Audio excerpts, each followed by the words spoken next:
Chegamos em dezembro, quinta-feira. Essas quintas serão um pouquinho mais curtas, porque a quinta de Natal vocês estarão em casa, nós não teremos o culto nem na quinta do primeiro dia, na quinta de 1º de janeiro. Tá certo? Então você está na penúltima quinta-feira do ano. Seja bem-vindo.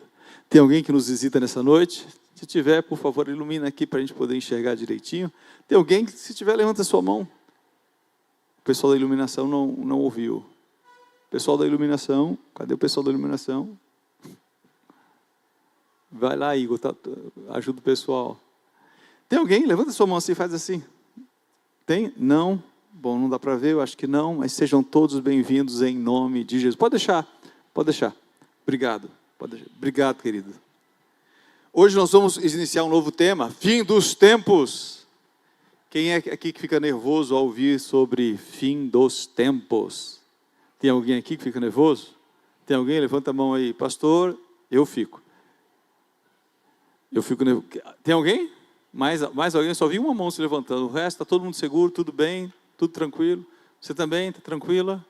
Fim dos tempos. Quando você ouve falar sobre anticristo, marca da besta, o 666, que mais? Apocalipse, guerra nuclear, fome, pragas, pestes.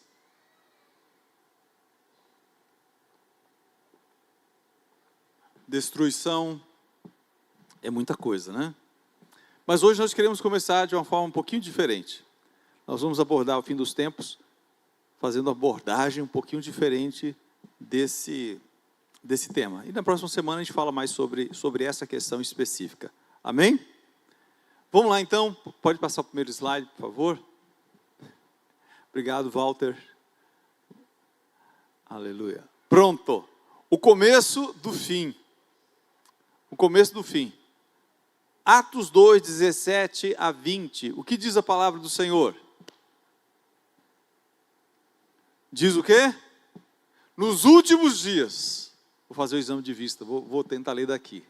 Nos últimos dias derramarei do meu espírito sobre todos os povos. Seus filhos e suas filhas, o que vai acontecer? Profetizarão. Os jovens terão visões. E os velhos? É por isso que velho gosta de dormir, né? Porque a Bíblia diz que os velhos terão o quê? E jovem vai ter o quê? Visões. Amém? Visões. Os velhos terão sonhos. Sobre os meus servos e as minhas servas derramarei do meu espírito naqueles dias, e eles profetizarão. Mostrarei maravilhas em cima nos céus e sinais embaixo na terra. Sangue, fogo e nuvens de fumaça.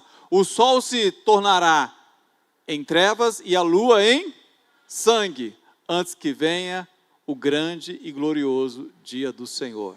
Atos 2, 17 a 20. Acho que passei no exame de vista. A letra é desse tamanho. Amém? Glória. É ali mesmo. Depois você vem aqui fazer o teste. Amém? Como é que Pedro chama o derramado do Espírito Santo de Atos capítulo 2? Preste atenção aqui. Pedro chama o derramado do Espírito que aconteceu há 2000 anos atrás como parte de uma profecia que fala dos últimos dias. Pastor, então o que isso quer dizer? Isso quer dizer, queridos, que há 2000 anos atrás começou os últimos dias. De forma escatológica, escatologia é o estudo das últimas coisas, do acontecimento das últimas coisas. Então, de forma escatológica, os últimos dias já começaram desde o derramar do Espírito Santo, desde a ascensão de Jesus até o seu retorno. Isso marca os últimos dias. Porque o apóstolo Pedro, ele vai nos dizer que para o Senhor um dia é como 1000 anos como um dia. Então, se você for contar, desde que Jesus esteve aqui e ressuscitou, são apenas o quê? 2 dias. São apenas 2 dias. Então, estes são os últimos dias. Eu não creio que nós teremos mais um dia profético. O que seria mais um dia profético? Você entendeu? Deixa eu ver se você entendeu. O que seria mais um dia profético? 1000 anos, exatamente. Seriam mais 1000 anos. Queridos, definitivamente nós não temos mais 1000 anos pela frente, antes do retorno do Senhor. Por isso que nós estamos vivendo os últimos dias. Então, os últimos dias não se trata apenas dos dias atuais, dos dias que nós estamos vivendo. Os últimos dias já começaram há 2000 anos atrás. Eles já começaram. E se você for ver, você vai ver que Pedro vai dizer que isso foi dito pelo profeta Joel. Ele vai fazer referência a Joel capítulo 2. Ele vai dizer que nos últimos dias Deus iria derramar do Espírito. Aí, Atos capítulo 2, Deus vem e derrama do Espírito Santo. Então, inaugura-se os últimos dias. Aleluia! Glória a Deus! Deus está nos dando sinais. Dias, o dia e a hora ninguém sabe, mas Jesus disse, olhe para a figueira. Quando vocês virem a figueira produzindo frutos, ficando, dando flores, vocês saibam que está próximo o verão. Então Jesus disse que haveriam sinais, né? Como o pessoal diz, haverá sinais. Quando Jesus estiver às portas, vai haver sinais. E nós vamos ver algumas dessas coisas dos últimos dias. Próximo. Passou? Daniel e Apocalipse. Você sabe que Daniel e Apocalipse são livros parecidos. E para você entender Apocalipse, você precisa ler Daniel. É por isso que nós insistimos tanto que o cristão não apenas leia o Novo Testamento, mas ele leia o Antigo Testamento. Por quê, pastor? Porque o Antigo Testamento é a base para você interpretar e compreender o Novo Testamento. Se você não tem conhecimento do Antigo Testamento, você tem dificuldades de entender a linguagem do Novo Testamento. Porque a linguagem do Novo Testamento é toda montada sobre a linguagem do Antigo Testamento. E nós encontramos um paralelo muito grande entre Daniel e Apocalipse. Agora, tem algo interessante. Daniel, ele é um homem que está ali presente em 3 impérios. E Deus dá a ele visões dos últimos dias. Só que quando chega no capítulo 12 de Daniel, versículo 4, o que está escrito? O que está escrito, queridos? Mas você, Daniel, feche, o quê? Com o selo, as palavras do livro, até o tempo do fim.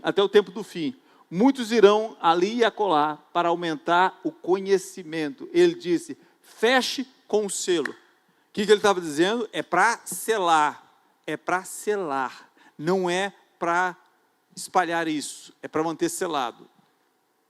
Isso foi há quanto tempo, pastor? Há mais de cerca de 2.500 anos atrás. Pelo menos 2.500. Agora, quando chega em Apocalipse 20:10, você tem algo parecido. Então, 22:10. Então me disse, não cele as palavras da profecia deste livro, pois o tempo está próximo. Vocês entenderam por quê? Porque lá em Daniel, o tempo ainda não tinha chegado. Mas quando João recebe a revelação, porque quem recebe a revelação de Apocalipse, das últimas coisas, dos últimos tempos, é o apóstolo João. É por isso que é chamado Apocalipse. Apocalipse é sem o véu, remoção desse véu. É por isso que em inglês se chama revelation, ou revelação, é revelar, é mostrar o que estava oculto. O que estava oculto, que Deus mandou ocultar em Daniel 12, agora em Apocalipse 22, ele diz, não quero mais oculto, eu quero que vocês mostrem, porque o tempo é chegado. E aí, muitos teólogos ou estudantes, eu já vi muita gente ignorante falando assim, está vendo aí, a Bíblia está errada. Porque desde o tempo de Jesus que as pessoas pensavam que o retorno já estava iminente. Queridos, desde a época da ascensão, desde o derramado do Espírito Santo, do início da igreja, foi dado início dos últimos dias. Amém?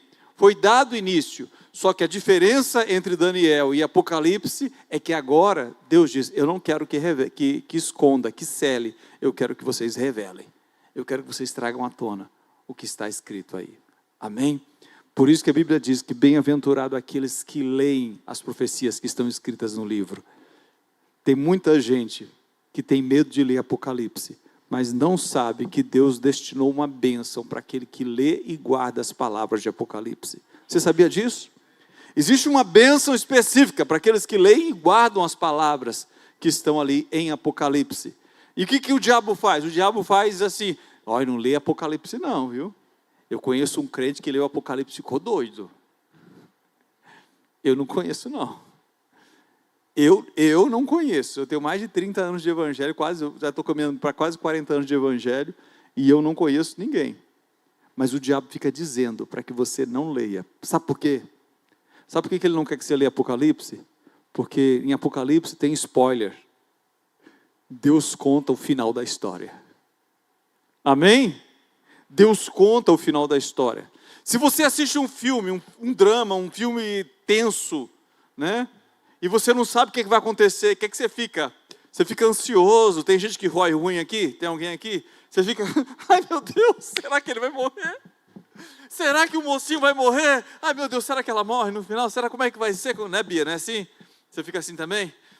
Mas aí, se você já sabe o final, se você já leu a sinopse lá, se você já leu o resumo, aí a pessoa está nervosa do seu lado e você está como? Menino, deixa de ser boba. Deixa de ser boba. Se assistir com o Nilo, meu Deus do céu, ele conta o filme todo. Né? Ele vai contar o filme todo. Você conhece gente assim? Que está ali contando o filme todo? Que chega a dar raiva, né? Mas no nosso caso, nós temos que dizer para as pessoas: ei, querido, não fica ansioso não. Vai dar tudo certo. Amém? Vai dar certo. Se você está lendo o Apocalipse, você sabe que vai dar certo. Pastor, mas as coisas vão ficar difíceis. Sim, mas a igreja.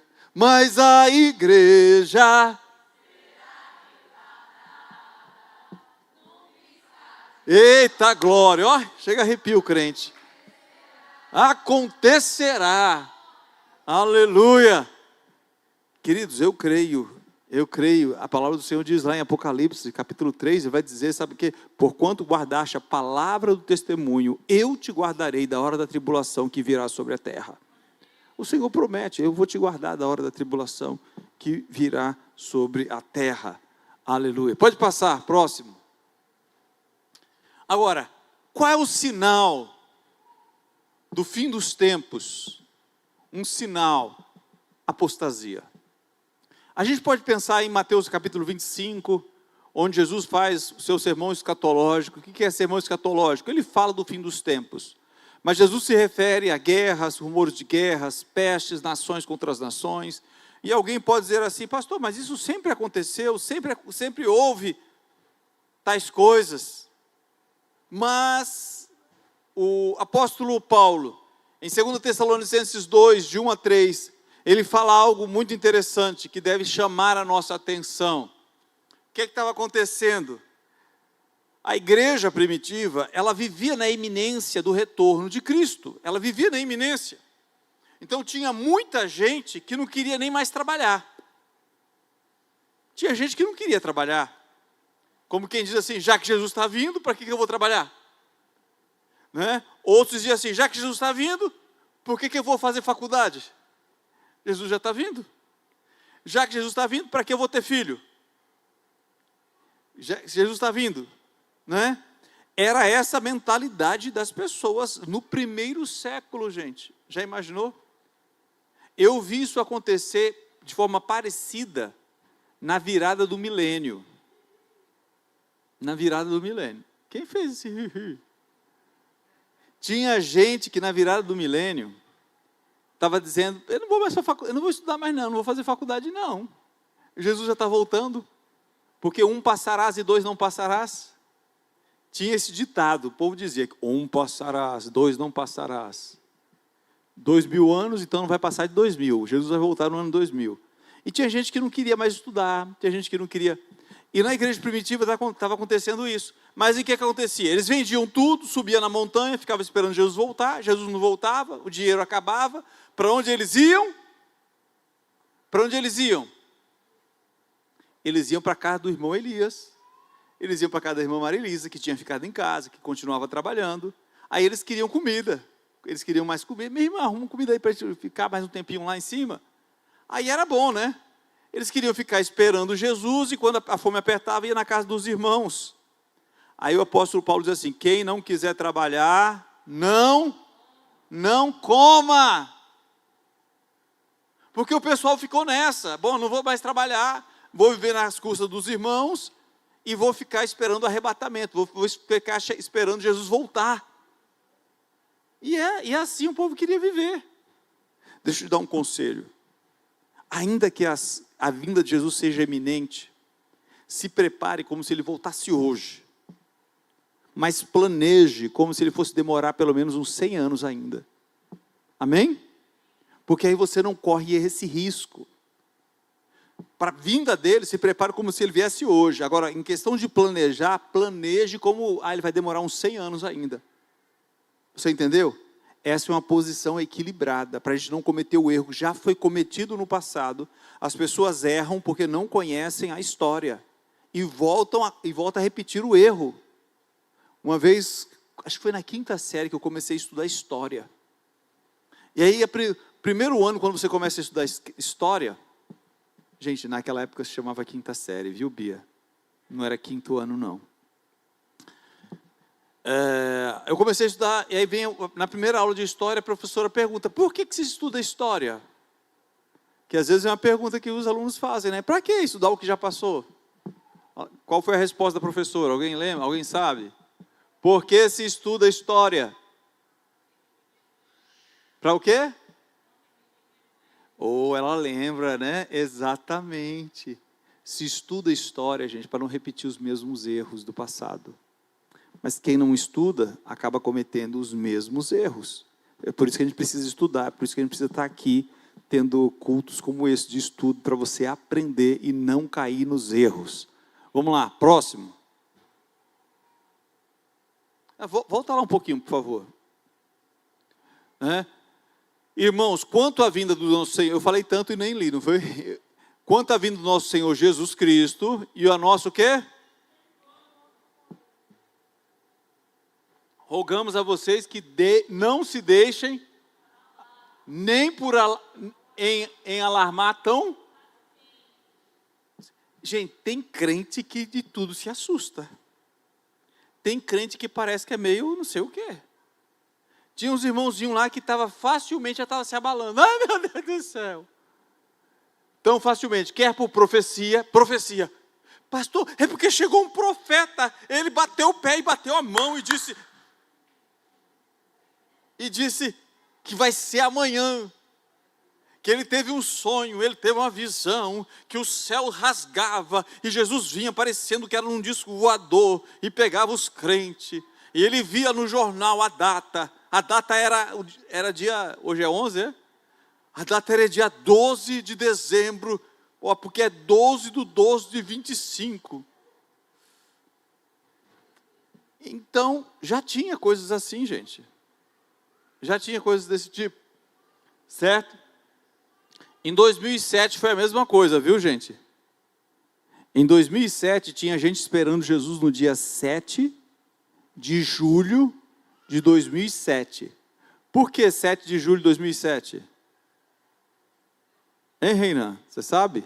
Por que 7 de julho de 2007? Porque julho é que dia? 7, né? Julho é 7. 7/7 de 2007. Aí o povo disse, é esse o número. Pastor, eu fiz as contas. O número é esse. 7/7 de 2007. É a data que Jesus vem. E Jesus dizendo, não marque dia, não marque data. E o povo marcando, e o povo marcando, e o povo marcando. Continuando. Quer por palavra, quer por cartas supostamente vinda de nós, como se o dia do Senhor já tivesse chegado. Não deixe que ninguém os engane de modo algum. Antes daquele dia virá o quê? Apostasia. E então será revelado o homem do pecado, o filho da perdição. Antes daquele dia chegar, o que virá? Apostasia. O que é apostasia? Apostasia, gente, é divórcio. Aqueles que tiveram uma aliança com Deus e quebraram a aliança. Obrigado. Vocês entenderam? Apostasia é isso, é você que andava, você tinha uma aliança com Deus, você quebrou a aliança e disse, eu não quero. Pastor, eu não quero mais. E é o que está acontecendo hoje. Muitas pessoas se afastando, apostatando. Gente que antes servia a Deus e agora está no mundo dizendo assim, agora é que eu sou feliz. Como se servir a Deus fosse uma prisão para ela ou para ele. Agora é que eu sou feliz. Apostatando, desertando da fé. Amém? Esse é um sinal. Pode passar. O Espírito claramente nos diz. O Espírito diz claramente que nos últimos dias, nos últimos tempos, alguns abandonarão a fé e seguirão espíritos enganadores e doutrinas de demônios. Tais ensinamentos vêm de homens hipócritas, mentirosos, que têm a consciência cauterizada. Berk, o que é cauterizar, você sabe? Na medicina. E como é que fazia isso? Como é que faz? Eu não sei se ainda faz isso hoje, mas como é que cauteriza? Queimando, é isso? Pronto. A mente está cauterizada, ele fechou, queimou lá os fuzis. Então ele cauteriza, tem gente que está com a mente cauterizada, que está ensinando mentira. Gente, a Bíblia está dizendo claramente que tem pessoas hoje, nos nossos dias, que estão ensinando mentiras. E o pior não é nada, que tem multidões seguindo. Se você não tiver arraigado na palavra, você vai dar ouvido à mentira. Se você se fecha para a verdade, você dará ouvidos à mentira. Se você não quiser ouvir a voz de Deus, você vai ouvir o espírito do engano. Querido, é bem simples assim. Ou você ouve o que Deus fala, ou você vai ouvir o espírito de mentira. Porque vão surgir esses falsos mestres que vão ensinar mentira. Aí, 2 Timóteo 3, de 1 a 5, saiba disso, nos últimos dias, sobrevirão tempos terríveis. Homens serão egoístas, avarentos, presunçosos, arrogantes, blasfemos, desobedientes aos pais, ingratos, ímpios, sem amor pela família, irreconciliáveis, caluniadores, sem domínio. Eu não consigo me controlar. Pastor, é porque eu não consigo me controlar. Característica dos últimos dias, gente sem domínio próprio. E cruéis, inimigos do bem, traidores, precipitados, soberbos, mais amantes dos prazeres do que amigos de Deus, tendo aparência de piedade, mas negando o seu poder. Afasta-se também deles. Tem aparência de piedade. Você olha a cara, não é minha cunhada piedade não, gente. É a aparência da pessoa. O que é aparência de piedade? Você olha e diz assim, olha, parece cara de imagem. Mas nega o poder. Você crê no poder de Deus para libertar? Você crê no poder de Deus para transformar? Você crê mesmo? Nós precisamos crer no poder, nós não podemos negar o poder. Tem muito crente que está negando o poder, que está vivendo o evangelho, mas eu não creio que pode transformar. Mas eu não creio que pode mudar, mas eu não creio. Que evangelho é esse que você não crê, que você está negando o poder de transformação, de libertação? Pastor, eu estou preso há tanto tempo, eu não consigo me libertar. Você não se liberta porque você não quer. Que história é essa de negar o poder do Espírito Santo, o poder de Deus? Não há cadeias. Quantas vezes já cantou aqui? Quantas vezes nós cantamos a música, escudo? Como é aquela parte? Não há ferrolhos, nem porta que se fechem diante da tua voz. Não há doenças que fique. Como é? Até a tempestade, querido, se cala. As correntes são quebradas. Então, eu não posso ser crente e negar o poder. E tem muita gente que nega o poder. Tem muita gente que no evangelho dessas pessoas, o diabo é maior. as trevas é maior, o pecado é maior, a corrente é maior, e Deus é um Deus pequenininho, impotente, que não pode fazer nada. Eu não creio num Deus assim, eu creio num Deus todo-poderoso. Eu creio num Deus que tem poder para transformar, eu creio num Deus que tem poder para mudar, queridos. E você precisa crer nisso, você não pode negar o poder. Pode passar. Fazer a própria vontade, escolha de morte.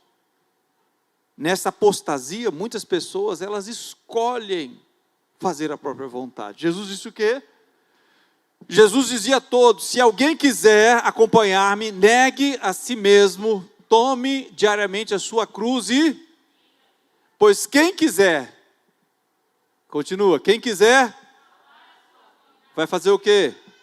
Perderá, mas quem perder a sua vida por minha causa, essa é uma palavra tão dura, e é por isso que eu creio que o Evangelho é verdade, porque ele não alisa. Ele está dizendo o seguinte, e eu quero que você ouça bem, porque no dia do juízo eu não quero que você diga que você não ouviu do pastor. Seguir a Jesus é você negar a você mesmo, é você deixar de fazer a sua própria vontade e fazer a vontade de Deus. Se você faz a sua própria vontade, você não está servindo a Deus, você serve a você. Se você faz a sua própria vontade, é porque você serve a você. Para seguir Jesus, você tem que negar você mesmo, porque às vezes você vai ter vontade de fazer uma coisa, mas o Espírito Santo está dizendo, mas eu não quero que você faça isso, eu quero que você faça isso. Aí você vai dizer, eu queria isso aqui, mas eu nego a minha própria vontade e vou fazer a vontade de Deus. Não é que você vai deixar de ter vontade, não é que você vai deixar de ser tentado, mas você vai negar, dizer, eu até desejar, mas eu vou negar isso aí, eu não quero isso para mim, eu vou fazer a vontade de Deus. Amém? Porque hoje tem muita gente que acha que crente é só frequentar culto, é só frequentar a igreja e fazer a própria vontade. Querido, não é isso. Seguir a Jesus é você negar você mesmo e fazer a vontade de Deus. Amém? Judas 1,18, o que é que diz? Os quais vos alertavam. Nos últimos tempos haverá zombadores que seguirão as suas próprias e ímpias vontades. Qual é a característica dos últimos tempos? Crentes, zombadores, vão seguir a própria vontade. Eu estou na igreja, mas eu não submeto ao pastor, não submeto à palavra, eu faço o que dá na cabeça, eu venho na igreja só porque eu gosto do louvor, porque eu gosto de estar conversando com aquela irmãzinha, com aquela outra irmãzinha, mas a minha vida não muda, e ninguém se meta não, e se me apertar demais, eu saio da igreja, e vou procurar outra igreja que me aceite como eu sou, como eu quero. Você está entendendo? A Bíblia nos adverte que haveriam zombadores que seguiriam suas ímpias vontades. Impiedade. Continuando, pode passar. Outro sinal, gente, do cumprimento, ainda bem que essa foto está distante, não dá nem para vocês entenderem direito. O cumprimento da profecia. Nós falamos como as pessoas, elas estão dando ouvidos a mentiras, como elas estão dando ouvidos a espíritos enganadores, como esses espíritos se levantam, como a moral dentro das pessoas está sendo adulterada, pervertida. Mas o outro sinal dos últimos tempos é o cumprimento de profecias. E aí eu destaquei essa profecia. Ezequiel 37, 11 a 12, diz assim: então ele me disse, filho do homem, esses ossos são toda a nação de Israel. Eles dizem, nossos ossos se secaram, nossa esperança se foi, fomos exterminados. Por isso profetize e diga-lhes, assim diz o soberano, o Senhor, ó meu povo, vou abrir seus túmulos e fazê-los sair. Trarei vocês de volta à terra de Israel.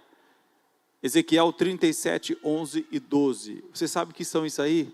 São valas cheias de pessoas mortas, cheias de judeus mortos, assassinados na Segunda Guerra Mundial. É muito triste ver isso. São pessoas que foram mortas. Quando as tropas aliadas chegaram na Alemanha, quando eles chegaram na Polônia, onde haviam colocado os campos de concentração, quando eles olharam, as valas estavam cheias de mortos, cheias de mortos. Se calcula que pelo menos 6 milhões de judeus foram mortos na Segunda Guerra Mundial. 6 milhões de judeus mortos na Segunda Guerra Mundial. E aí a pergunta que se fazia era essa: como nós poderemos voltar a existir? Como Israel voltará a existir? E o Senhor disse: eu vou levantá-los de novo. E o Senhor disse para eles: ó meu povo, vou abrir os seus túmulos e fazê-los sair. Trarei vocês de volta à terra de Israel. Depois da Segunda Guerra Mundial, depois que os aliados venceram a Alemanha, em 48, foi instituído a nação de Israel. E judeus do mundo inteiro começaram a voltar para aquela terra. Você sabe que as Nações Unidas, eles quiseram dar uma terra para o povo de Israel, eles quiseram dar uma terra na África. E eles não aceitaram. Eles quiseram mudar o nome do país, e eles não aceitaram. Eles têm que ser na terra dos nossos pais, tem que ser na terra do Jordão, tem que ser na terra do Carmelo, tem que ser na terra de Jerusalém. E o nome do país vai ser Israel. Amém? Passa a próxima foto. E aí você tem a fundação do Estado de Israel. Davi Ben-Gurion ali no meio, em 1948, e a nação de Israel sendo fundada. Pastor, e por que isso é tão importante? Queridos, porque eles passaram 2000 anos sem existir. E hoje, quando você vai lá em Israel, eles falam hebraico, a língua da Bíblia. A língua da Bíblia. Vocês estão entendendo? Eles falam o idioma da Bíblia. E era impossível isso acontecer, humanamente falando era impossível. Mas o Senhor disse que depois de 2 dias Ele os levantaria. E o Senhor os levantou. E hoje existe uma nação, entre as nações da terra existe uma nação que testifica que a Bíblia é verdadeira. É por isso que você não entende, por que tanto ódio do povo das nações contra Israel? Por que tanto ódio? Porque aquela nação, ela comprova que a Bíblia é verdadeira. Aquela nação comprova, no mundo, ela é um sinal da existência do Deus invisível. Nós como igreja, no reino espiritual, nós somos o sinal. Agora, na área política, na área da geografia, tem uma nação que representa a fidelidade da palavra de Deus. Amém? Dê uma salva de palmas a esse Deus tremendo.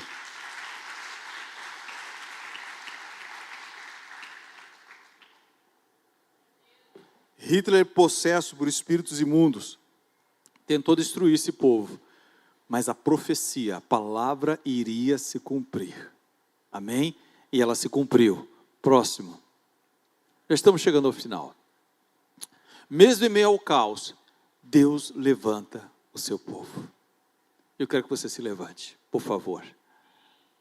Coloque-se de pé. O que diz Isaías? Levante-se, refulja, porque chegou a sua luz, e a glória do Senhor raia sobre você. Libera essa palavra para alguém que está do seu lado. Diga para ele: levante-se, porque chegou a tua luz, e a glória do Senhor brilha sobre você. Para não falar raia, que você é uma palavra estranha, né? Você diz assim: brilha sobre você.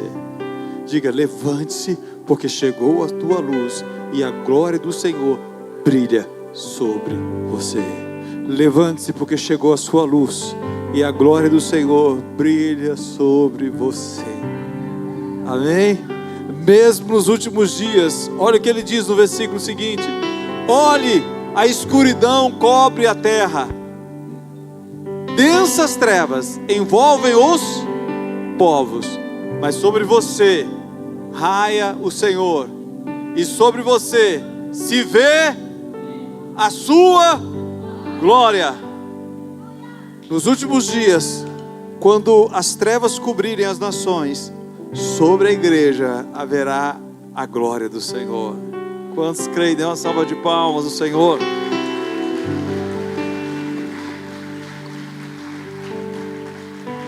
Aleluias.